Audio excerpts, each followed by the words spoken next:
Is Toy Battle just Clash Royale as a board game? Welcome to the Rulebook. I'm your host Justin. Let's learn how to play this game. Stick around and find out.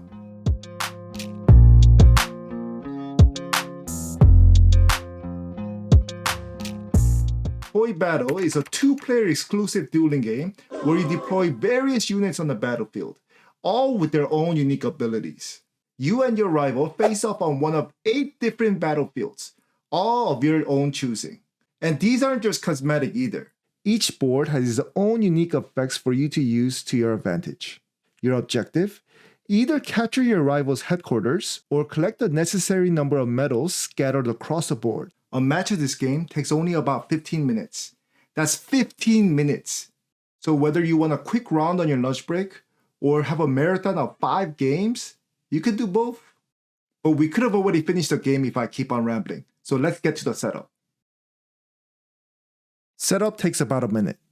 Choose one of the 8 terrains. For your first game, let's start with the castle field. Determine who's going to be blue and who's going to be red. There's no difference between the two colors, so just pick your favorite color. Place the terrain in the middle of your playing area, ensuring that each player's base color is on their side. Now grab that nice pair of racks and put them on opposite ends. Now notice these little markers throughout the board. Place the appropriate number of metal markers on each marked space. Return any extras to the box. And let's talk about the terrain while we're at it. These are the headquarters. It's where you'll deploy your troops from, and the game ends if a player is able to get to the other's HQ. Now notice these numbers right next to your HQ. That's your secondary win condition. Whoever collects that amount of medals scattered throughout the board wins. These are the bases connected by these paths. You must deploy your troops base by base following the paths to get to your opponent's HQ. And we also got these special bases here.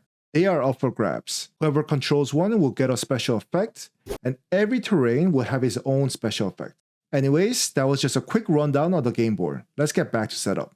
Grab the box of your color, take out the troop tiles, shuffle them all up, and this will be your reserve. Make sure that they are all face down. Now remove 4 random troops from your reserve without looking at them.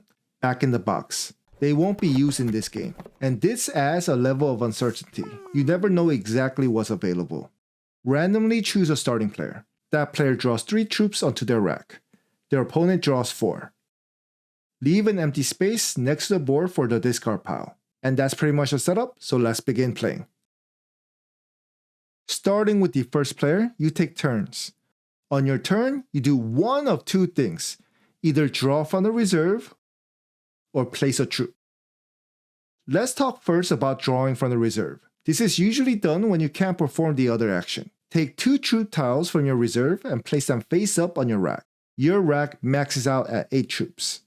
Already have 8? Then you can't draw. You have 7? You can draw, but you only take 1. Reserve is empty, can't draw either. That's it, draw and your turn is over. Now let's talk about your other action, the main action. Take 1 troop from your rack and place it on the board.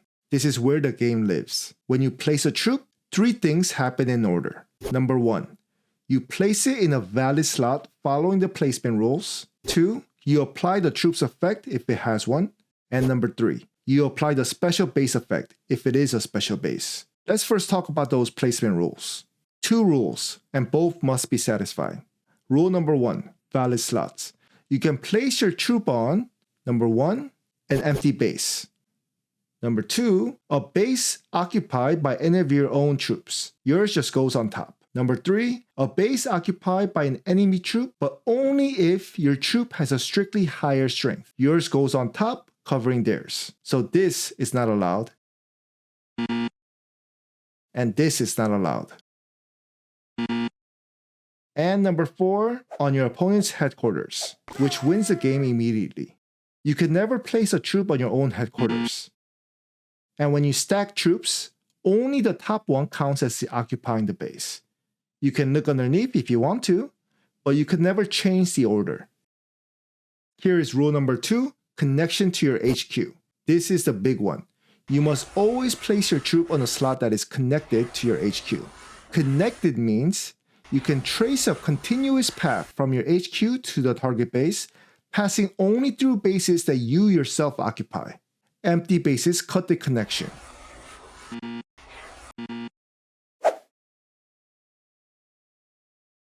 Enemy bases cut the connection.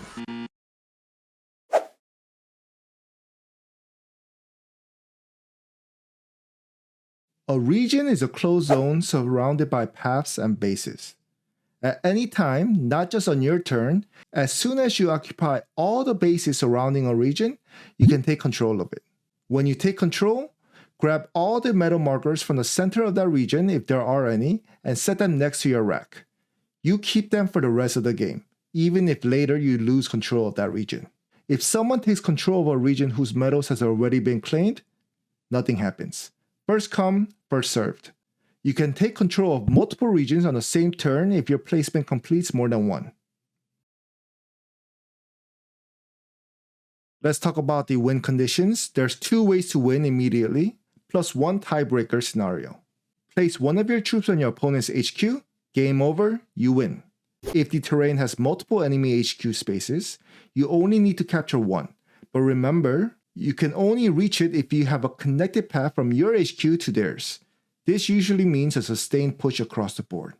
And the other way to win is to collect the number of medals that's shown on the board. You win immediately. The game also ends if a player can't draw or place a troop. If that ever happens, compare the medals you've collected. Whoever has more wins. If that's also tied, then the player who's caused the game to end loses. Most troops have a special effect that triggers when you place them. Let's quickly go through each one. Scully has the lowest strength, but maybe the most useful effect. After placing him, you may draw 2 troops from your reserve and place them on your rack. Captain is the next weakest, but also powerful. You may place 1 extra troop after placing the captain. You can even chain multiple of them together in one turn. Jumbo is the next one in strength. After placing, choose 1 visible enemy troop adjacent to Jumbo and discard it face up. Hook allows you to place it on any base, bypassing the connection rule. The one obvious exception here is the enemy HQ. You can't just fling Hook there and win. XP42 allows you to zap 1 random enemy troops from your opponent's rack and discard it face up. Star the Unicorn is sort of like Scully, but you may only draw 1 troop and place it on your rack instead of 2. But it makes up for it with its strong strength. Now the strongest troop in the game is Roxy. You can place it over any enemy troop as long as that troop is itself also now Roxy. But to compensate, it doesn't have any additional effects. And last, but maybe not least, is Quack. It works as a joker in the game. No effect, but you can place it ignoring the strength placement rule. So enemy got Roxy blocking your path, put Quack over it. But in turn, any enemy troop may be placed over Quack, even Scully or even another Quack. Those are your 8 troops. Remember, the special effects are optional. You don't have to apply them when employing your troops. And it can be a bit overwhelming at first, so get that player aid handy in the first few rounds of playing. Now let's talk about the terrain effects for the special bases in the various maps. Castle Field. You may choose 1 of your other troop on the board and place it back on your rack. Got Roxy Strength pounce on their Quack? Put it back on your rack and next turn you can show who's boss. City of Clouds. Effect is the same as the Unicorn. Draw 1 troop from the reserve and place it on your rack. Volcanic Jungle. Choose 1 enemy troop that is adjacent to this special base and move it to any base adjacent to the base it was on, ignoring the placement rule. Cursed Cemetery. You can revive 1 of your troops that are face up on the discard pile and place it back on your rack. This is the only map where you can bring back troops from the dead. The discard pile. Caribbean Sea. Here, the special effect is... Oh wait, what? No special bases? Yep. The special thing about this map is the asymmetry. Blue has 2 HQ and red has 1. For red to win, it just needs to conquer 1 of the 2 HQ. Battlefield. Snipe 1 of the troops on your opponent's rack. Your opponent then lays it down, face down, but cannot place it on their next turn. After their next turn, they can place it back on the rack to use. Now the final 2 maps are special in that they don't have effects, but rather restrictions. Tropical Pool.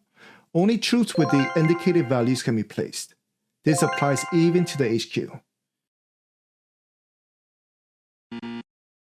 Station Metal X. Placement here nullifies the special effect that the troop may have.